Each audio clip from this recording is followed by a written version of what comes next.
بسم الله الرحمن الرحيم. السلام عليكم ورحمة الله وبركاته. ومعاكم إن شاء الله في لوحة جديدة احنا من تصميم عندنا إن شاء الله تعالى.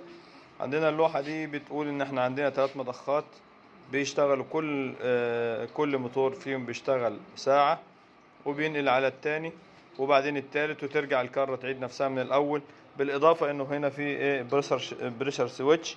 لو المضخة حققت الضغط بتاعها بتخرج وخلال الساعة بتاعتها بترجع تشتغل تاني أو غيره.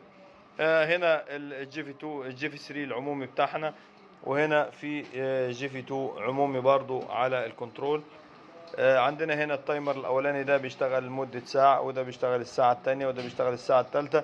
وده التايمر ده بيعمل إعادة ريستارت للوحة من البداية هو والريلي اللي جنبه.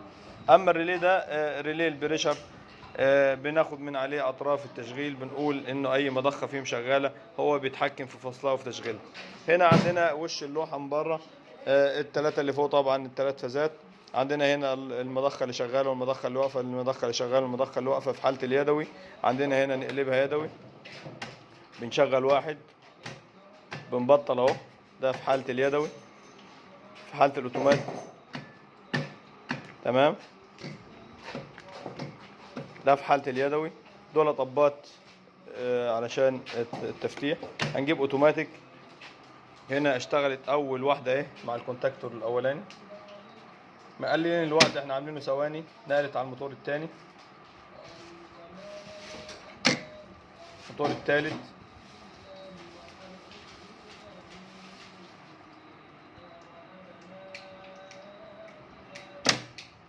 فصلت الدايرة رجعت من البداية تاني. السر كله معانا في التايمر الاخير والريلي اللي جنبه، هو اللي بيعمل الشغلانة الريستارت، اعادة تشغيل من تاني.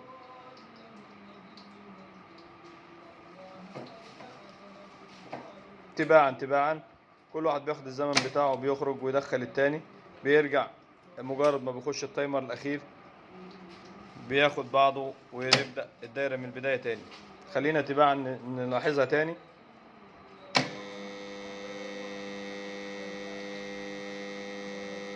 معانا اهو هيخلص عد لمدة ثانية وبترجع الدايرة تشتغل تاني من البداية تاني اهو. رقم 3.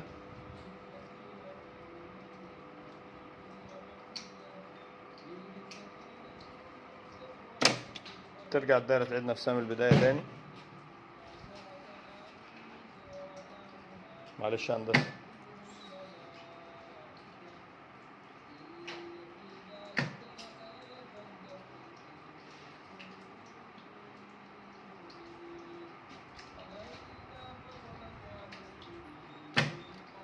بدأت الدائرة تعيد نفسها تاني من البداية.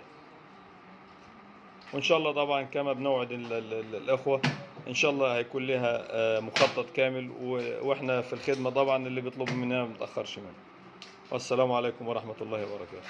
هتطلع هندسة في لا شكرا.